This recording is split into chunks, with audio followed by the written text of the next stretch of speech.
Dwayne Wade appears to be having a laugh this week at Mark Cuban's expense. The former Dallas Mavericks majority owner Cuban made headlines during a recent appearance on the DLLS Mavs podcast. At one point during the episode, Cuban brought up a grievance from nearly 20 years ago.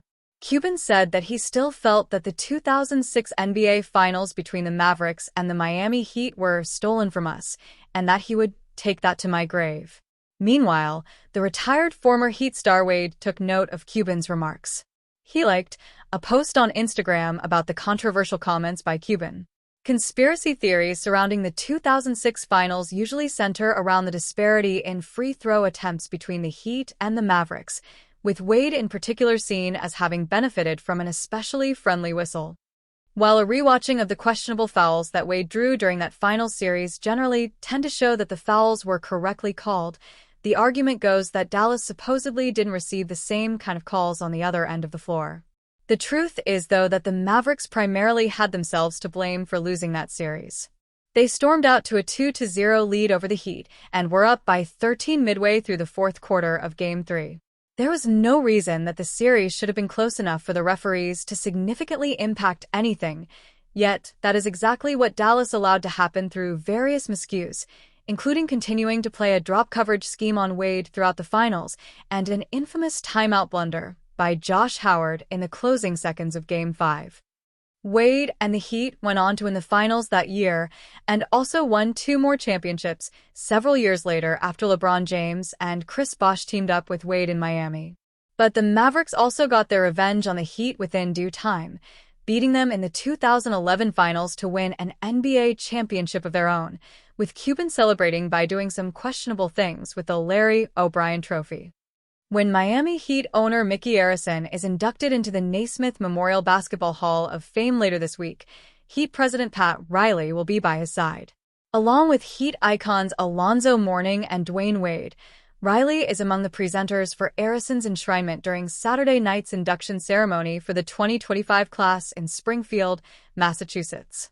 Riley has also been by Arison's side throughout his soon-to-be Hall of Fame tenure as the Heat's owner, as Monday marked the 30th anniversary of Riley's arrival in Miami. With Arison leading the way, the Heat sent a first-round pick and $1 million to the New York Knicks to land Riley on September 1, 1995.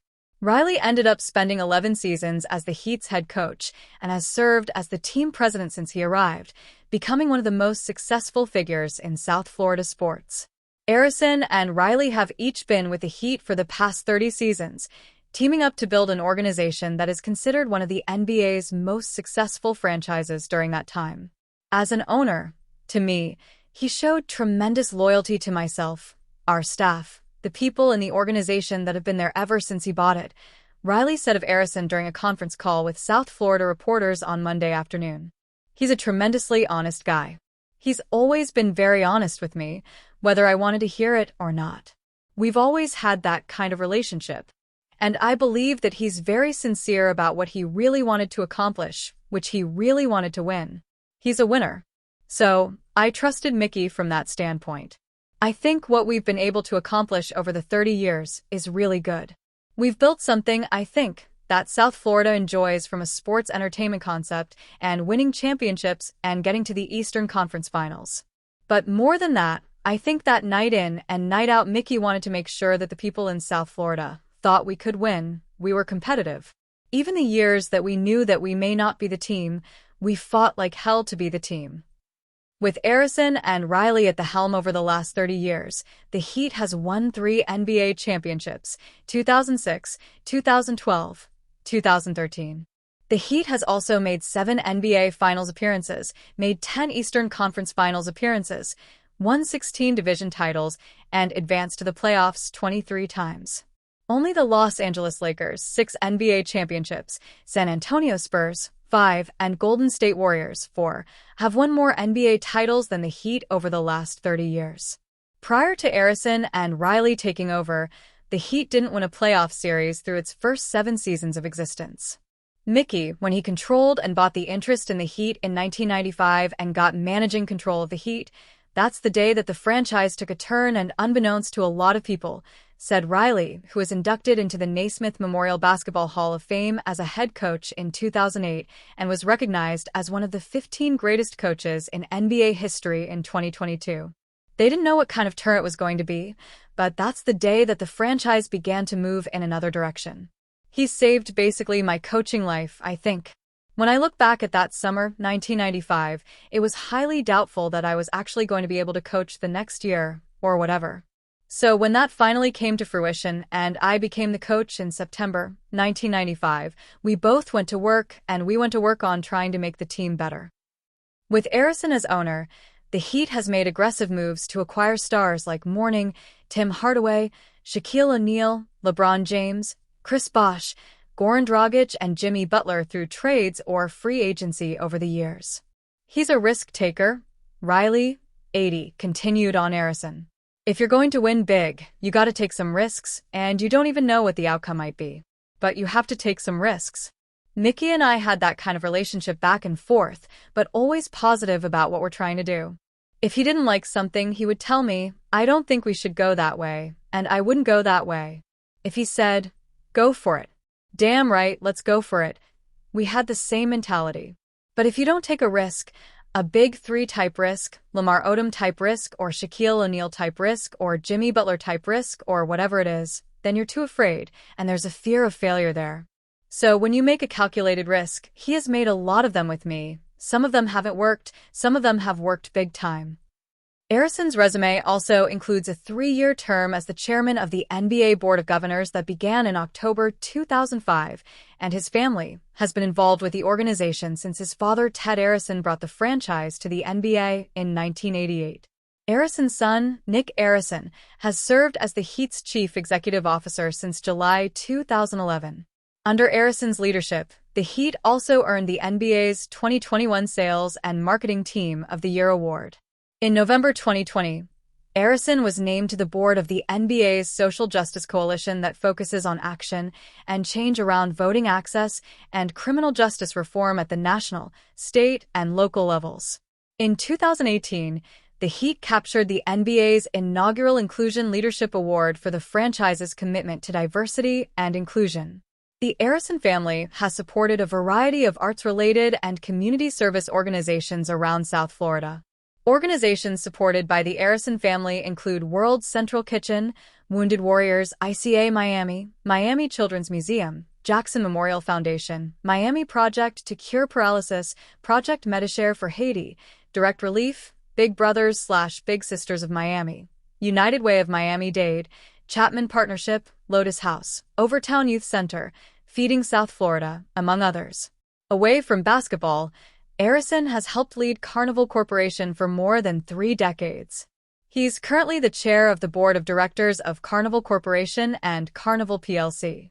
I think the level of gratitude after 30 years that I feel and the freedom from him burdening me with things, Riley said, or Heat coach Eric Spoelstra, or Heat general manager Andy Ellisberg, or Nick, or on the business side, there's not a lot of burden.